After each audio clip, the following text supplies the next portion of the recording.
యాదాద్రి జిల్లాలో పులి సంచారం కలకలం రేపింది. వ్యవసాయ పొలాల వద్ద ఉన్న ఆవుల మందపై దాడి చేసి 6 నెలల లేగదూడను చంపేసింది. 20 రోజుల లేగదూడను లాక్కెళ్లిపోయింది. పశువుల మందపై పులి దాడి చేయడంతో గ్రామస్తులు బిక్కుబిక్కుమంటూ గడుపుతున్నారు. సిద్దిపేట జిల్లాలో 20 రోజుల క్రితం పులి సంచారం ట్రాప్ కెమెరాలో అటవీ అధికారులు గుర్తించారు. అదే పులి యాదాద్రి జిల్లాలోని రాజాపేట, తుర్కపల్లి మండలాల్లో సంచరిస్తోంది. తుర్కపల్లి మండలం ఇబ్రహీంపూర్ గ్రామ శివారులోని ఆవుల మంద వద్దకు ఆదివారం ఉదయం పాలు పిండేందుకు కృష్ణ అనే రైతు వెళ్లాడు. అప్పటికే ఒక లేగదూడ రక్తపు మడుగులో మృతి చెంది కనిపించగా అక్కడే కట్టేసిన మరో లేగదూడ కనిపించకుండా పోయింది. రాజంపేట మండలం బేగంపేటలో కూడా చిరుతపులి అడుగులను రైతులు గుర్తించారు.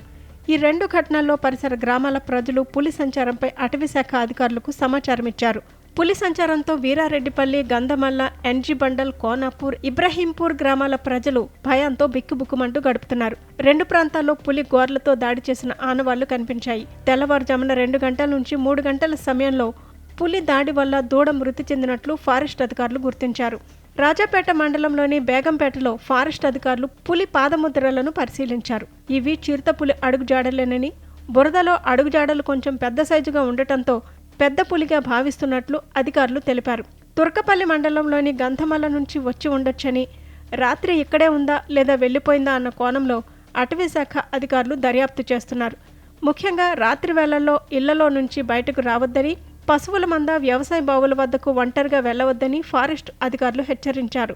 గుంపులుగా చప్పుడు చేస్తూ వెళ్లాలని గ్రామంలో డప్పు చాటింపు వేయించారు. వ్యవసాయ బావుల వద్ద ఉన్న పశువులను ఇంటికి తరలించాలని ఫారెస్ట్ అధికారులు సూచించారు. చిరుతపులి జాడలపై వివరాలు సేకరిస్తామని, చిరుత వెళ్లిపోయిన సమాచారం అందించేంత వరకు అప్రమత్తంగా ఉండాలని సూచిస్తున్నారు.